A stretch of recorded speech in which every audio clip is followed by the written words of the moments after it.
તો આ તરફ એક મહત્વના સમાચાર પ્રાપ્ત થઈ રહ્યા છે। પાટણના રાધનપુરમાં ઉર્સનો મેળો મોકૂફ રાખવામાં આવ્યો છે।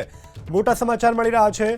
ગોતરકામાં દર વર્ષે ભરાય છે ઉર્સનો 3 દિવસનો આ મેળો કે જેને મોકૂફ રાખવામાં આવ્યો છે। વર્તમાન સ્થિતિને ધ્યાને રહી ઉર્સનો મેળો મોકૂફ રાખવામાં આવ્યો છે।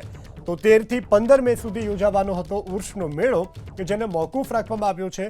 આ મોટો મેળો આ વિસ્તારમાં ભરાય છે રાધનપુરમાં। અહીં મોટી સંખ્યામાં લોકો આવે છે અને મેળામાં આવી અને દર વર્ષે લોકો આવતા હોય છે, પરંતુ હાલ જે પ્રકારની સ્થિતિ છે તે સ્થિતિને ધ્યાનમાં રાખી ઉર્સનો મેળો મોકૂફ રાખવામાં આવ્યો છે।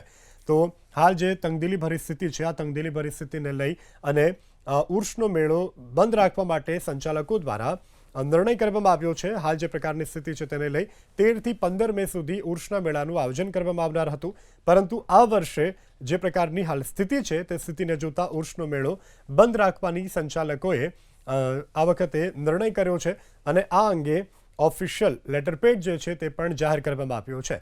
તો વર્તમાન પરિસ્થિતિને ધ્યાને રાખી ઉર્સનો મેળો આ વખતે બંધ કરવામાં આવ્યો છે। દર વર્ષે આ ઉર્સનો મેળો યોજાય છે। મોટી સંખ્યામાં ઉર્સના મેળામાં લોકો સહભાગી થવા આવતા હોય છે। પાટણના રાધનપુરમાં ઉર્સનો મેળો દર વર્ષે યોજાતો હોય છે। ગોતરકામાં આ ઉર્સનો મેળો 3 દિવસ માટેનો ભરાતો હોય છે, પરંતુ વર્તમાન પરિસ્થિતિને ધ્યાને રાખી અને ઉર્સના મેળાને મોકૂફ રાખવામાં આવ્યો છે આ વર્ષ માટે। તો સ્થાનિક જે વહીવટી મંડળ છે તેના દ્વારા આ અંગે એક પરિપત્ર પણ જાહેર કરવામાં આવ્યો છે।